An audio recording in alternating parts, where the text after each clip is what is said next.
It was the image of a girl foraging for food in a sewer that was Radwan Chowdhury's aha moment.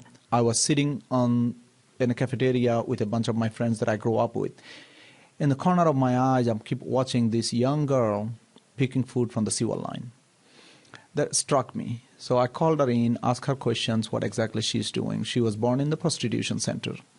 She doesn't know who the father was, and the mother could not be found. Chowdhury was back in his hometown of Chittagong, Bangladesh. After he'd experienced life as a college student in the U.S., his indifference to poverty evaporated. The thinking process changed there. Well, the world has so much resources. Then why this person picking food from the sewer line is not acceptable. So what can I do as an individual to help this one person? He brought the girl home to his parents. And mom says, who she, why she's here, and what she's doing. And I said, well, I don't know who she is, and I have no idea where she's going to go.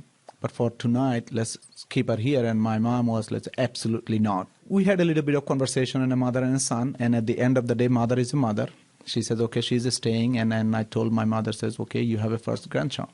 That was UDiON Foundation's first success story. 20 years later, that girl is now a married mother of 2, living a productive life. Chowdhury's foundation later built an orphanage that's home to 320 kids. And they're walking on the street, sleeping on the street, and that's when those are human trafficking taking place. The foundation also sponsors medical care for unimaginable scenarios, including surgery for Radwan Chowdhury, a boy whose stepfather reportedly cut off both of his arms to make him a street beggar. So if this kid is grow up without both of hands, he basically won't be able to function a whole lot of things as you and me will.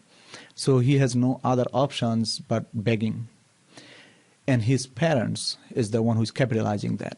2 years ago, the organization found Shanto free medical care in the U.S., paying travel expenses to Philadelphia, where Shriners Hospital operated and gave him prosthetic arms. So he is now in an orphanage, going to the school, doing as a normal thing that many of us were doing at the age of, that age. The UDiON Foundation sponsors almost 300 children to go to school. It pays the kids' families stipends so the kids stay in school and escape exploitation as child laborers. The garments factory owner or the fishery, they are attracting those children, taking off the street and bringing them to their places to make them work. And they are abusing, basically keeping them, working them for 10, 12 hours a day with way below the average pay. That's why UDiON created educational centers where it trains students with job skills in technology and tailoring so they can support themselves and their families. It's not just give somebody a fish, but teach them how to fish. But my approach and our approach through the organization is go one step above and beyond.